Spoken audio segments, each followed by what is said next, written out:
Hello అండి. ఈరోజు నేను నిష్పత్తులు, రేషియోస్‌కి సంబంధించిన ఒక లెక్కని మీ ముందుకు తీసుకొచ్చాను. అదేంటో ఒక్కసారి చూద్దాం. చిన్ని, మున్ని, జన్నీలు వరుసగా రూ. 4,000, రూ. 7,000, రూ. 6,000 పెట్టుబడులతో ఒక వ్యాపారాన్ని ప్రారంభించారు.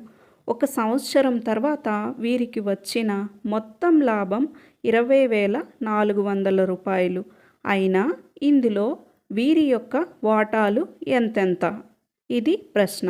మనం దీనికి సమాధానాన్ని తెలుసుకుందాం. దీనికి సమాధానం అనగా ఆన్సర్ని మనం తెలుసుకుందాం. చిన్ని, మున్ని, జెన్నీ ఈ ముగ్గురి యొక్క నిష్పత్తులను పరిశీలిస్తే 4,000:7,000:6,000 అనగా 4:7:6 నిష్పత్తుల్లో మనం చూడవచ్చు.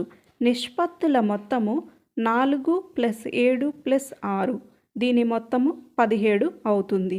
చిన్ని యొక్క వాటా ఎలా తెలుసుకోవచ్చు అనగా చిన్ని యొక్క నిష్పత్తి 4 వచ్చింది. నిష్పత్తుల మొత్తం 17, లాభము 20,400 అనగా ఇక్కడ 4/17 × 20,400. దీనికి సమాధానం 4,800 వచ్చింది. చిన్ని యొక్క వాటా ఇక్కడ 4,800. అదేవిధంగా మున్ని యొక్క వాటాను కూడా అదేవిధంగా మున్ని యొక్క నిష్పత్తి 7, మొత్తము 17 ఇంటూ లాభము 20,400. దీనికి సమాధానం 8,400. మున్ని యొక్క వాటా 8,400. అదేవిధంగా జెన్నీ యొక్క వాటాను చూసినట్లయితే జెన్నీ యొక్క నిష్పత్తి 6 వచ్చింది. నిష్పత్తుల మొత్తం 17 ఇంటూ లాభము 20,400 అనగా 6/17 × 20,400.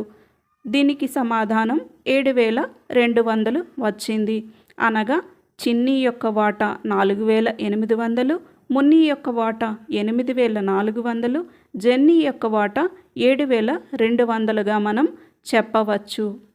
మనకి వచ్చిన ఆన్సరు కరెక్టో కాదో అనే విషయాన్ని ఎలా తెలుసుకోవాలి అంటే ఇప్పుడు చిన్ని, మున్ని ప్లస్ జెన్నీ ఈ మూడింటి వాటాలను మనం కలిపినట్లయితే యాడ్ చేసినట్లయితే 4,800 + 8,400 + 7,200 = 20,400. ఈ మొత్తం వచ్చిన లాభానికి సమానము. Thank you all for watching this video. Please give a like and